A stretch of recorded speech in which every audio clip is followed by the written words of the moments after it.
AmandaLand.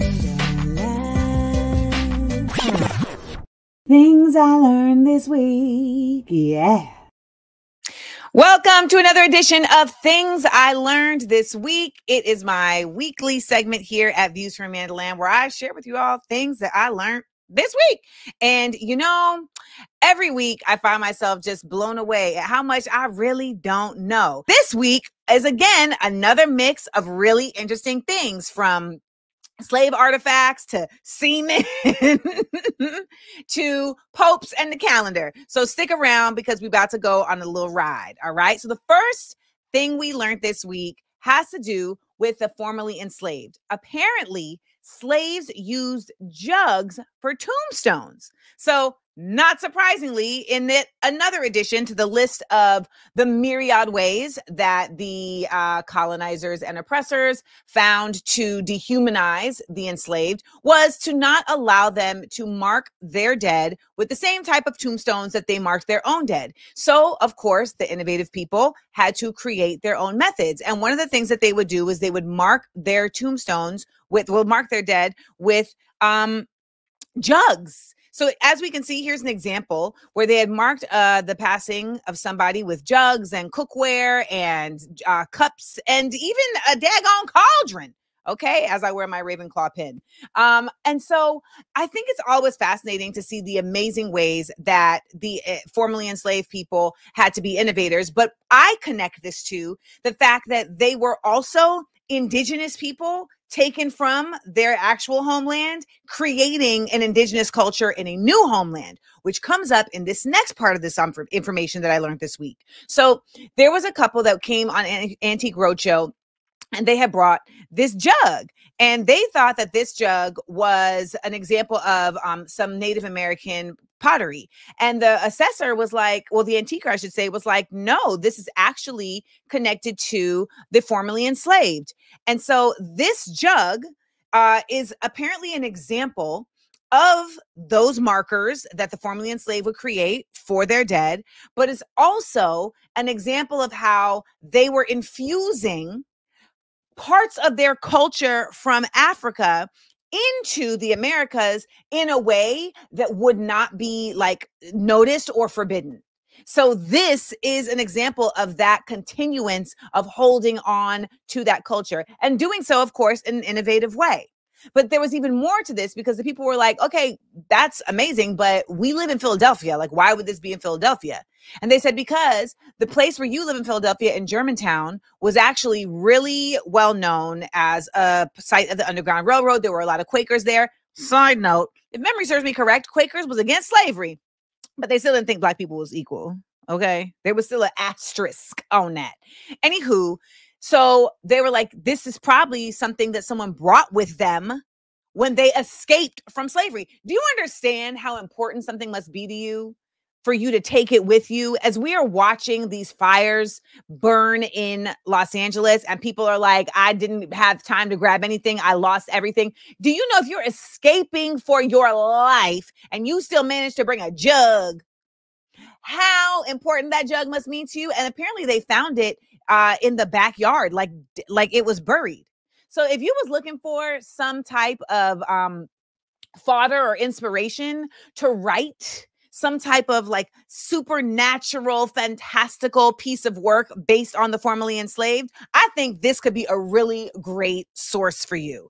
And I just thought this was an incredibly dope, fascinating story that once again shows how incredible our ancestors were in having to just continue to navigate the ignorance and the hatred, but while still protecting and preserving their own culture. So I thought this was really fascinating. And that's something I learned this week. Now, speaking of protecting and preserving, did you know, men's, that your semen might be the problem? Okay, so we all know that a child starts as an egg that gets fertilized by semen, and then that's what develops for the cells to then into an embryo and a fetus, et cetera, et cetera. And so, of course, we'll hear about like, oh, this is passed down from the genes of a man, or this is passed down from the genes of a woman. So we do know that. But I don't know about y'all. I did not know that that also affects the woman's pregnancy and the type of side effects that she can have in pregnancy. I want y'all to check this out. This is Dr. Marcia Schaefer. Get a semen analysis. The World Health Organization has created the standard of acceptable levels at the 5th percentile. So that's semen analysis. If he passes, cool, 95% of men have better sperm than you. Depends on where he is in passing, but it's more important to know the numbers, but to understand, you're 50% and actually 60% of the epigenetic expression of your child. She's carrying your child. The quality of her pregnancy is directly tied to his health. I've watched it time and time again. Preeclampsia is now tied to men. Morning sickness, dudes, he builds the placenta. So I think it's in the doc knowing more of like who builds what, right? Because it's a partnership all the way through. And if you want her to have a better pregnancy, and because they'll say you've had 3 losses, but you can get pregnant, but you can't stay pregnant, so it's not him.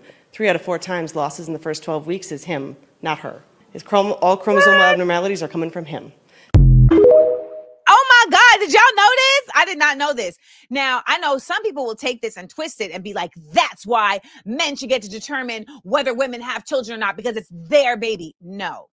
Remember what she said. It is 50-50. It is a partnership the whole time through. And unfortunately, though, we have to understand that in a partnership, sometimes you have to do what is best for someone else, even if it is not what you want to do. And in the case of the partnership of women and carrying a child, sometimes it may be the woman who's like, this really just isn't the best for me. And you have to be like, well, because you carrying the load.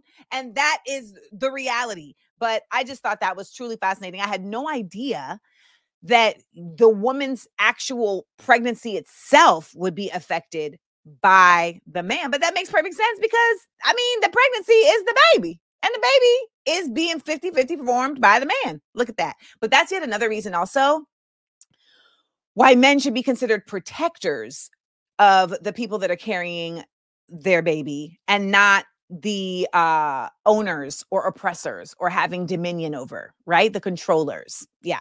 Speaking of the controllers, let's get into our third thing I learned this week. So I don't know about y'all, but I've heard about this Gregorian calendar. I hear about it all the time, but I never really did more research on it. But this year I keep seeing a lot of people talking about how Ethiopia is in 2017, but we're in 2025. And I remember seeing that last year, but then I saw these incredibly beautiful photos of Ethiopia celebrating their Christmas, but right now. And it's because Ethiopia never switched to the Gregorian calendar. Now, in 1582, it was Pope Gregory. Get it? Gregorian. It's just the ego that just be blowing me. Pope Gregory the 13th said, you know what, world? I actually think we should do the new year at the end of December. Yeah, I think we should do it at the end of December. And so it was just like that. The new year became at the end of December, when previous to that, there were 13 months in the year, and the year didn't end until the end of winter. It was a part of the cycles of the moon. That was how the earth was operating. And they were celebrating the end of winter and the rebirth, which is spring, when we get new blooms, we get new birth from a lot of animals, the birds come back. Also, it's this just makes sense. Now I have to do more research into what is the true meaning for why they would have changed this, because it doesn't even make sense in terms of how humans exist and the best of our interests. Because really in the winter, we should be hibernating like everything else. Where I live now, it has a winter, and the gardener was like, yeah, I have to put your garden to sleep. And I was like, put my garden to sleep? He's like, yeah, it's winter. The plants go to sleep too. I said, come on now. Rest is resistance, plants. Rest is resistance. And so I thought that was really fascinating how, again, we can look to just the power of one person in a position changing the world's living conditions. Literally, the way the entire world operates. And I think at this point, we have a lot of people who just don't think that things like that can still happen. They don't think that there can be somebody in that position of power, even as we are watching one person, Benjamin Bibi, I'm not even going to bother to say his last name, change the course of millions of people's lives for no reason other than his own megalomaniacal BS. Yes.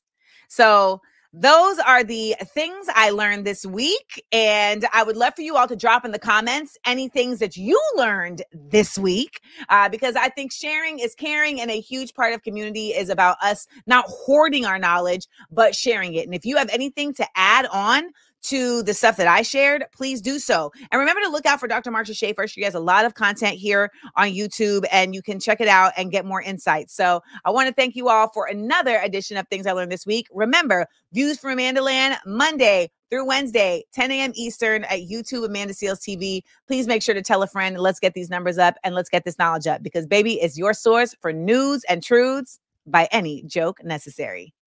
Bye.